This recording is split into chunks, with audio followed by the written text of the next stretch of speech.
Lendo. O que vale são outras coisas. A lembrança da vida da gente se guarda em trechos diversos, cada um com seu signo e sentimento. Uns com os outros acho que nem não misturam. Contar seguido, alinhavado, só mesmo sendo as coisas de rasa importância. O senhor é bondoso de me ouvir. Tem horas antigas que ficaram muito mais perto da gente do que outras de recente data. O senhor mesmo sabe. Bom, eu sou Elida Marques, sou atriz há mais de 30 anos. Eu me transformei em leitora pública há 20 anos, quando criei o Ler é uma Viagem, como um projeto de incentivo à leitura. Eu antes achava que eu fazia só leitura em voz alta, mas eu fui descobrindo que o que eu fazia e o que eu faço tem um nome, que é leitura pública. Então eu sou uma leitora pública. E me transformei em produtora cultural para poder fazer as nossas viagens. Então há 20 anos eu faço projetos de incentivo à leitura com o Ler é uma Viagem. Eu sou Amanda Leal. Eu sou formada em Ciências Sociais e desde a época da faculdade eu descobri esse trabalho de mediação de leitura, como mediadora de leitura. Depois eu acabei me tornando pesquisadora dessa experiência que é você mediar leitura, mediar a cultura escrita. E hoje em dia eu trabalho com fomento a projetos de formação de leitores, de formação de mediadores de leitura, porque eu acho que eu tenho uma trajetória, uma experiência em que a leitura e a escrita foram muito importantes na minha vida. Eu associo a leitura e a escrita a uma experiência muito afetiva. Eu me comuniquei muito com os meus pais, por exemplo, que sempre trabalharam fora, que ficavam, né, o dia inteiro na rua, mas eles deixavam bilhetes para mim e através desses bilhetes eu ouvia a voz da minha mãe, eu ouvia a voz do meu pai. Depois eu me comuniquei muito por bilhetes, cartas com amigos, amores. Então eu tenho uma relação com a escrita muito afetiva. E nesse trabalho com mediação de leitura, eu fui percebendo que nem para todo mundo a relação com a escrita era uma relação que passava por esse afeto, por esse acolhimento, por esse diálogo. A relação com a escrita muitas vezes marcada ao contrário, pelo não dizer, pelo desencontro, pela imposição, pela voz do outro que vem te dizer alguma coisa que você não compreende. E aí eu resolvi entender melhor essas relações com a leitura, com a escrita e me tornei uma mediadora de leitura e pesquisadora dessa área, como eu falei. Minha primeira mediadora de leitura, a pessoa que quando fez uma leitura eu fiquei com vontade de fazer também, foi quando eu tinha mais ou menos uns 10, 11 anos de idade, eu ouvia Maria Bethânia. E tinha um disco que a Bethânia gravou, chama Drama Terceiro Ato, onde ela cantava e falava poesia. E eu nunca tinha escutado alguém falando poesia num disco. Para mim, disco e música. E quando eu ouvi, falei, quero falar essa poesia aí. E eu, de tanto ouvir, eu decorei. E no teatro, eu voltei para Maria Bethânia. Eu falei, eu quero ler para as pessoas, eu quero ler em voz alta, eu quero misturar leitura com música, eu quero ler dançando. Em La Mancha, Houve um fidalgo senhor que fez a triste figura, mas tinha um grande valor. Os livros contam a história do cavaleiro espanhol que pelo bem percorria a terra de sol a sol.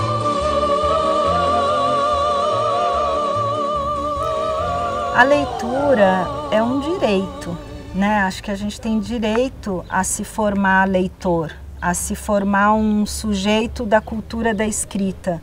A gente não nasce assim e nem sempre a humanidade também foi pautada, né, pela leitura, pela escrita. A gente viveu milhares de anos sem leitura e escrita, mas já há muitos séculos a leitura e a escrita foram ocupando um espaço fundamental na nossa sociedade, inclusive um espaço de cidadania e um espaço de formação, de consciência, de formação de ser, né? Então eu acho que todos nós temos direito a nos formar no mundo da cultura e da escrita. E hoje em dia eu trabalho nessa perspectiva. Eu acho que gostar de ler, se você vai ter a leitura como seu hobby, como a sua, né, principal atividade de lazer, aí eu acho que é uma questão pessoal. Eu acho que aí a gente tem preferências. Um pode gostar mais de ler, um pode mais, né, gostar de ir ao cinema, gostar de fazer esporte.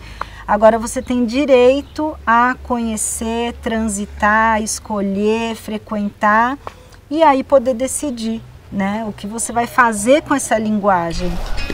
Que Deus perdoe esses homens maus que regaram esse sol com chorar.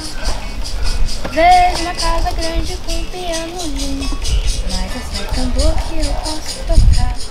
Você não decora um texto, você não faz uma performance literária, você faz uma leitura pública de textos que você escolhe. Então, quais foram esses textos que você se identificou assim inicialmente, que você falou assim, eu quero ler em voz alta esse texto? Não, eu descobri o Grande Sertão Veredas, que tem a minha voz, parece, Modéstia às Favas, porque foi um encontro mesmo mágico. Quando eu comecei a ler esse livro, ele é uma pessoa falando em voz alta, falando, né? Falando para outra pessoa. E é só uma pessoa que fala, e não tem outra pessoa falando aqui. Então, é um caboclo. Parecia meu pai, que falava, senhor mire e veja, o mais importante e bonito do mundo é isto. Precisa desligar o celular, não, brincadeira. Mas eu comecei a falar com uma certa identidade e as pessoas falavam, como assim você? Eu falei, não sei. Mas isso me leva a pensar para as outras pessoas que a gente só lê o que gosta. A gente pode passar para o outro o que você gosta. Então, quando alguém vai ler alguma coisa para outra pessoa, ela tem que encontrar a alma dela naquilo, porque senão não vai passar nada, né? Você fica então confortável com o livro, com o texto, você não precisa, né, decorar ou alterar o texto, porque você encontra nesse texto a sua voz e aí você faz você compartilha. E então você compartilha, claro, com a sua voz, com a sua performance, mas você compartilha o texto dele, né? Do autor. Eu nunca escrevi nada, então quando eu queria dizer alguma coisa, eu falava, nossa, eu quero falar isso. Adélia Prado, Maria Carolina de Jesus, Cora Coralina, Raquel de Queiroz, tantas vozes que você vai ouvindo e fala, nossa, isso é forte. Então, às vezes eu quero ler, porque aquilo reflete algo que é minha voz, eu quero dar voz àquele texto, e às vezes é algo que você fala, é outro motivo. Gente, as pessoas precisam ouvir esse pedaço, porque às vezes o romance é enorme, né? E você pega só um trechinho, a pessoa, nossa, isso estava aí dentro? Tava. Aí se interessar, vai atrás, senão tudo bem, né? Também. E sabe que eu lembrei? Uma pessoa um pesquisador, um professor que todo mundo conhece, Rubem Alves, que eu tive o prazer de conhecer, lendo Guimarães Rosa para ele. E o que eu fazia antes de ler um texto dele, eu não sabia o que era. O que eu comecei a ler, estou lendo em voz alta, Aí 1 ano depois que eu comecei esse projeto, eu vejo um texto do Rubem Alves num jornal e ele falando da arte de saber ler. E eu, cara, o que é isso? Aí fui olhando assim e no final ele faz uma comparação com quem quer tocar piano e quem quer ler em voz alta. E ele fala que às vezes a coisa vem dentro da gente. O pianista, ele nasceu com aquele dom e vai estudar. E mesmo quem não nasce com o dom, quer tocar piano, tem que estudar muito, né? Mas ele fala uma coisa bonita, que só tem paciência para aprender a técnica de como tocar piano quem foi tocado pela beleza da música. A pessoa gosta tanto da beleza daquela música que fala, eu quero aprender isso. E aí sofre para poder curtir, né? E ele faz esse mesmo paralelo com a leitura. Então eu queria... E aí no final ele fala que ele sugere que as escolas façam concertos de leitura. Concertos de leitura, onde as pessoas vão ouvir várias leituras. E aí ele sugere repertório e tal. E eu percebi que eu estava fazendo concertos de leitura. Depois que a gente se encontrou na porta da escola, né, e começou a conversar sobre os projetos de leitura, a gente morava em Itu, né, uma cidade que a gente estava tentando também fortalecer ações com leitura. E Itu tem uma tradição, enfim, como todo o nosso país, mas também o interior do estado de São Paulo, bastante religiosa, né? Assim, os eventos giravam em torno de um turismo religioso, de uma cultura religiosa. E aí a gente criou o nome, você deu, que eu achei excelente, você batizou de Benditas Leitoras. E aí a gente criou os Benditas Leitoras, juntou um grupo de mulheres na cidade. As malditas, né? As malditas, mas que a gente falava que eram as benditas. E trocava textos e começou a organizar uns saraus também com nhoque da fortuna. Todo dia 29, lembra? Sim. A gente fazia os nhoques da fortuna, já trazendo essa ideia de compartilhar textos, compartilhar, né, livros, fazer leituras em voz alta, ouvir, conhecer os leitores da cidade, né? Acho que a gente sempre teve esse espírito. Sim. Eu queria que você falasse um pouquinho, Hélida, assim, o que a gente foi aprontando juntas depois, né? O que esse nosso encontro aí gerou para o ler? Bom, a gente fez um projeto logo em 2010 de formação de leitores, um projeto estendido ao longo do ano em Votorantim. Lembra? Cidade vizinha. Cidade vizinha de Itu, e a gente ia uma vez por semana durante um ano para Votorantim com o mesmo grupo. E a gente, biblioteca pública. Na, né? Biblioteca pública de Votorantim. E aí, como tinha o mesmo público sempre, a gente começou a praticar tudo aquilo que a gente falava, né? Então, vamos ler isso agora, vamos levar o tear. Eu aprendi a tecer com meu pai, né? Então, onde eu podia levava o tear, aqui hoje a gente está com bordado. E aí a gente começou a experimentar essa mistura de linguagens lá. E também o grande projeto que a gente fez na sequência foi o próprio piquenique. Deitou-se na grama com a boneca no braço e ficou seguindo as nuvens que passeavam pelo céu. Porque o Ler é uma Viagem, ele tinha uma prática dentro de escola. E em Itu a gente começou a sair da escola para a praça, para justamente pôr em prática vários conceitos de pode ler uma coisa aqui, outra ali, pode errar, pode ler de vários assuntos, pode não ler, fica ali junto com a gente, ouve uma história, não precisa ler. Então tudo que a gente falava naquela época, em 2012, foi o primeiro piquenique, hoje estamos aqui em 2022... Fazendo um piquenique. Fazendo um piquenique. Eu vinha dessa trajetória de trabalhar com bibliotecas em lugares que eram considerados não leitores. Vamos levar a leitura para lugares onde as pessoas não leem. Vamos levar a leitura. Só que quando a gente começa a frequentar esses lugares, a gente vê que tem leitura ali. tem leitura, as pessoas leem, as pessoas não leem às vezes exatamente o que a gente conhece, mas eles têm outras leituras além da leitura de mundo. Então, a minha trajetória de pesquisa já ia por esse caminho, né, da negociação cultural necessária, né, entre a compreensão do que é leitura e as outras linguagens. E você colocava isso em prática, né, Elida? Você já vinha assim do teatro, da música, da leitura, do artesanato. E quando eu vi, né, o Ler é uma Viagem, e você fazendo tudo isso, a gente falou, vamos colocar isso em prática. Quando você começou o Piracaia na leitura, eram as casinhas nos pontos, ainda tem muitas casinhas, né, mini bibliotecas em forma de casinhas nos pontos de ônibus. Daí das casinhas para o Manhã de Histórias, que é uma das ações do Piracaia na leitura, né? Como que foi que você teve essa ideia?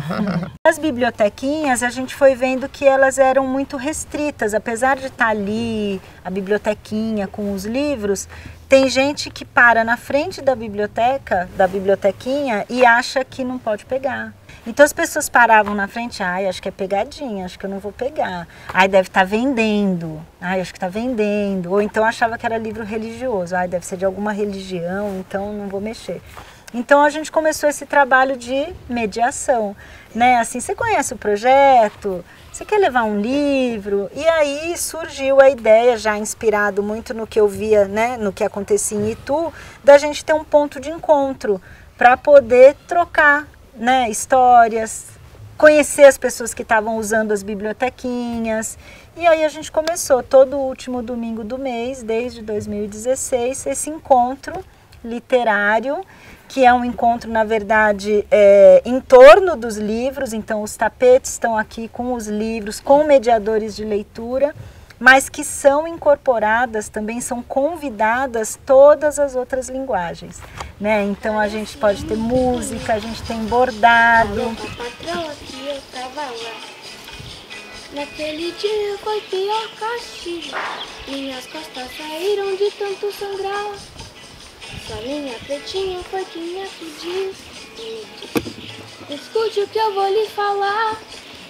Na próxima vida você vai cantar tanto que até o piano vai se emocionar.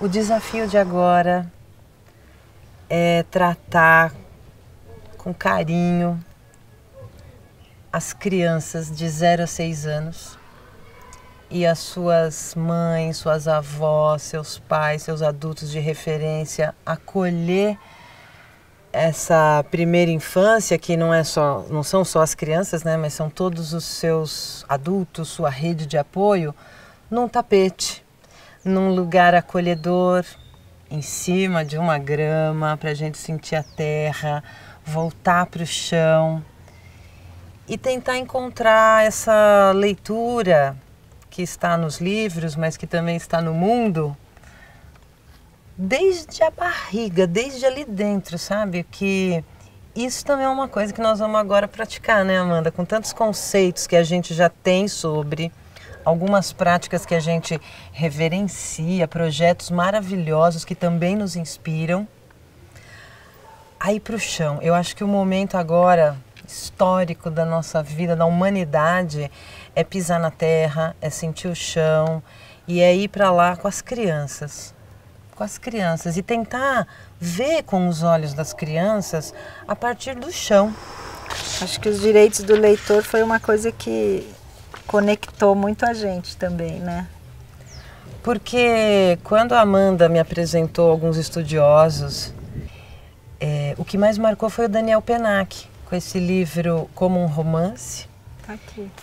Tá aí, né? Que tem os direitos do leitor. E isso foi revolucionário para mim, quando a gente lia para as professoras. Então são 10 direitos do leitor, vamos ver?